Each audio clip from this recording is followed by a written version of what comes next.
essa estrutura aí, ela não é tão complicada ela em si. O que é complicado às vezes é você saber o significado do modal verb.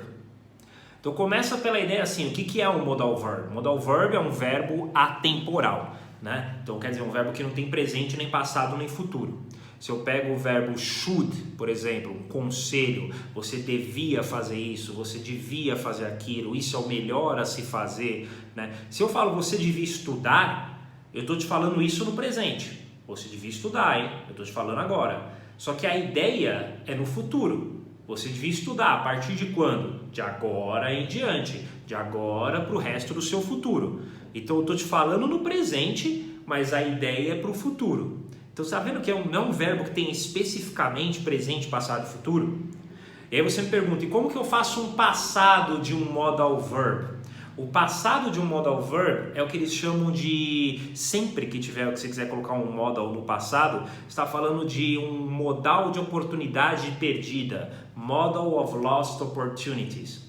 Por quê? Porque se eu falo assim, olha, você devia estudar. O passado disso seria algo como você deveria ter estudado. Olha o ter aí, olha o have.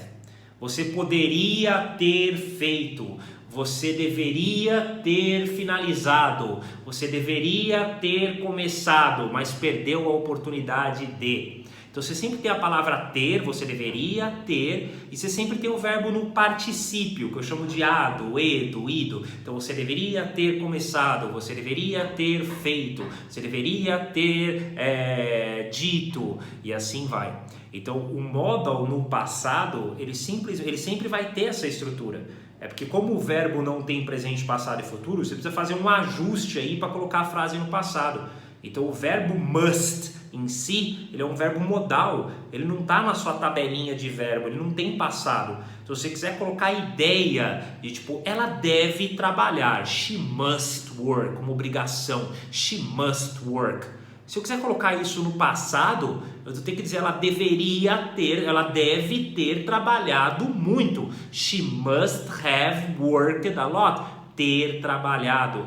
Então é simplesmente isso. Como você não consegue colocar um modal verb no passado, você precisa usar essa fórmula aí, colocar a palavra ter, colocar o verbo no particípio, para poder colocar a ideia toda no passado. Modal verb é um verbo atemporal. Talvez o que você esteja sentindo dificuldade é de saber o que significa exatamente cada modal verb. Qual que é a diferença entre o must e o should, e o might e o could. Então talvez seja isso, mas aí é uma outra história. Eu tenho um curso inteiro falando só sobre modal verbs, é uma outra questão. Mas essa estrutura quer dizer simplesmente que você colocou a ideia da frase como modal verb no passado.